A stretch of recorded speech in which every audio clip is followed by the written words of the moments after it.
Ya, terima kasih Anda masih bersama kami dalam program Ruang Demokrasi. Baik, tadi sebelum jeda Bang Rasman sempat mengatakan bahwa saat ini sifatnya masyarakat Indonesia harus diberikan ikan, bukan pancingan ya. Pak Agus, ini tanggapannya seperti apa? Ya, betul. Ini kan gini, posisi masyarakat kita kan masih beragam.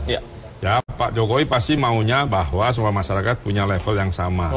Nah, untuk itu maka diperlukan pendidikan-pendidikan khusus.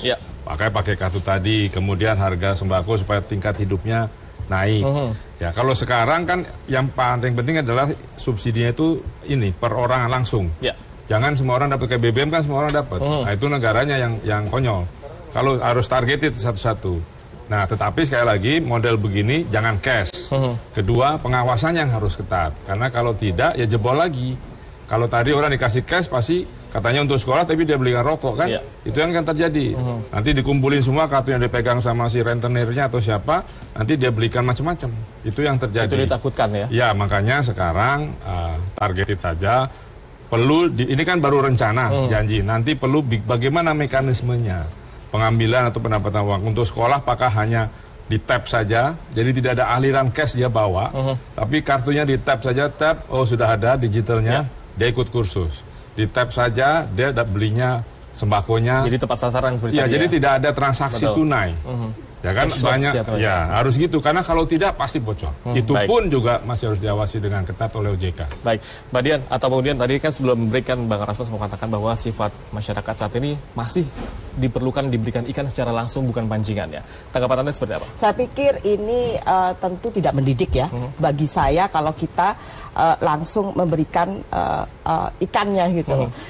Nah, karena itu program Prabowo Sandi nanti justru pertama dengan kita benahi di tingkat datanya, kita benahi sehingga kita program yang kita berikan itu nanti akan menjadi tepat sasaran. Dan yang kedua adalah bagaimana UKM ini diberikan juga pemberdayaan di sana. Saat ini saya lupa datanya, sekitar baru 40% yang diberdayakan, yang lainnya ini 40% ini justru tidak. Nah, kalau misalkan saya lama tinggal di Australia, yang justru besar ini adalah UKM. Tingkat keluarga mereka bisa melakukan ekspor, begitu. Nah, ini kan yang sebetulnya harus dilakukan oleh pemerintah. Di tingkat keluarga ini yang mengirim daging ke Indonesia, ini adalah tingkat keluarga. Nah, kenapa kita tidak bisa melakukan dengan menggerakkan UKM ini? Bahkan yang mengirim apel, yang mengirimkan mengirimkan orange ini adalah tingkat-tingkat keluarga. Saya datang sendiri ke pertanian, bahkan karena saya tahu dari Indonesia, mereka malah memasakkan saya rendang itu Pak. Lumayan juga sih, lama juga gak makan rendang, dipasakin rendang itu. Jadi model seperti itu saya pikir UKM ini nanti diberdayakan, dan nantinya ada sekitar 120.000 desa yang di hutan produksi ini nanti yang akan kita berdayakan juga gitu. Pendampingan terhadap mereka yang ada di pedesaan. Mereka mendapatkan dana desa, tapi bagaimana mengelolanya? Nah, ini yang jadi persoalan. Jadi bisa juga dikatakan nah, ini yang sebetulnya mandiri ya. Saya pikir ini tidak akan membuat mandiri. Sampai kapan kita akan seperti itu? Nah, dengan menggunakan pendampingan, bagaimana mengelola persoalan kita ini pinter bikin apa saja. Apa sih yang kita nggak bisa? Tapi pada persoalan marketing, pada persoalan pengelolaan kita sangat lemah di situ. Karena itu pendampingan, nah ini penting khususnya masyarakat di tingkat pedesaan, karena kita ingin mengembangkan desa ini. Desa ini nanti yang akan berkembang. Bang Rasman, cara ini dianggap kurang mandiri? Tidak juga. Kan sudah saya katakan tadi kan, kita masih punya pola. Itu tadi yang sampaikan Pak Agus kan. Kita masih polanya itu pola kampung. Kita nggak bisa paksakan Indonesia ini sekarang menjadi sebuah negara yang sudah super power di tingkat pendidikannya. Masyarakatnya, mak-maknya aja lihat tuh. Mak-mak aja, dia sudah sampai rumah ke rumah sekarang, door to door. Jangan pilih si A, jangan pilih si B, si A ya. Karena dia akan ini LGBT. Itu kan jadi persoalan sekarang. Artinya bahwa dari situ menjadi potret bagi kita bahwa Indonesia, rakyatnya masih seperti ini gitu loh. Pemilu yang akan dilaksanakan ini bukan untuk kita bisa menjadi sesuatu pesta rakyat, demokrasi yang sudah berjalan dengan baik, dengan reformasi. Tapi demokrasi di mana orang masih mencurigai. Dengan menggunakan suku, agama, ras untuk menjadi bahan kampanye. Ini kan sangat black campaign. Nah, oleh karena itu maka, kalau Ibu tadi mengatakan bahwa kita bandingkan misalnya dengan Australia, jauh sekali. Itulah yang saya katakan tadi. Tidak usah jauh-jauh, dekat-dekat aja. Singapura dengan Malaysia. Kita sudah kalah jauh kok dari mereka. Nah, oleh karena itu maka, Saya hanya mengatakan kalau untuk bagaimana menjalankan program ini Pak Jokowi sudah tahu. Tapi bagaimana melakukan fungsi pengawasan dan instrumen-instrumen lembaga-lembaga yang ada di bawah.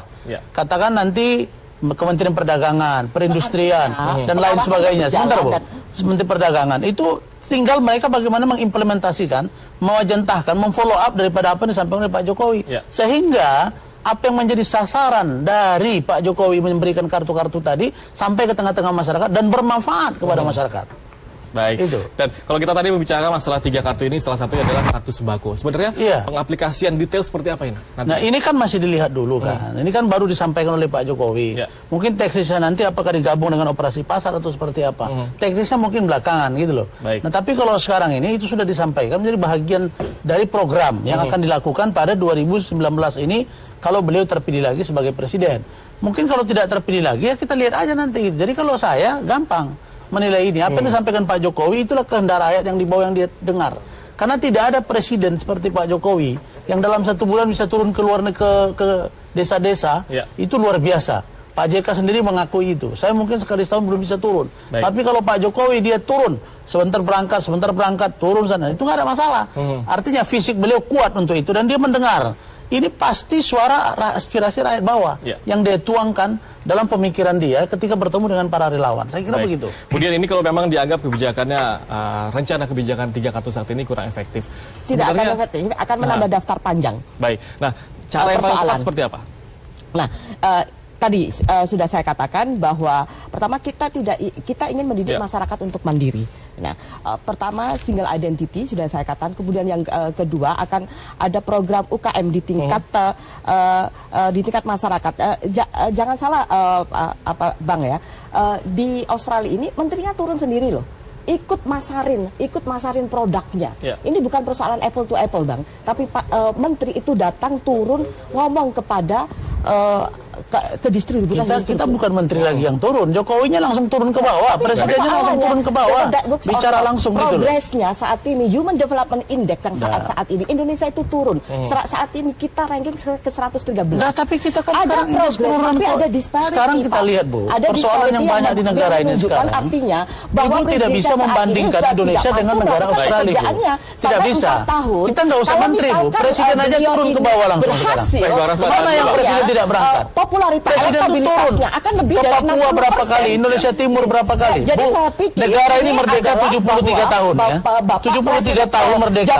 Tidak pernah ada harga yang satu BBM. Tidak ada satu harga BBM, Bu. Baru di masa pemerintahan Pak Jokowi ini BBM satu harga. Dan itu bukan mudah dilakukan. Bukan mudah. Oleh karena itu kita harus apresiasi gitu. Kalau saya setuju, saya dulu 2014 itu saya wakil ketua tim advokasi Prabowo Hatta, Bu. Supaya Ibu tahu. Tapi saya lihat justru Prabowo dan sekarang ini dengan Sandi banyak melakukan program-program manuver-manuver yang bisa menjurutkan. Saya pernah ke Papua. Kapan itu tahun saya pernah ke Papua. Dan baru aja saya ke Papua. Kami harus jeda sedang telah bersama dan di Papua Beruang Demokrasi. Naik gitu.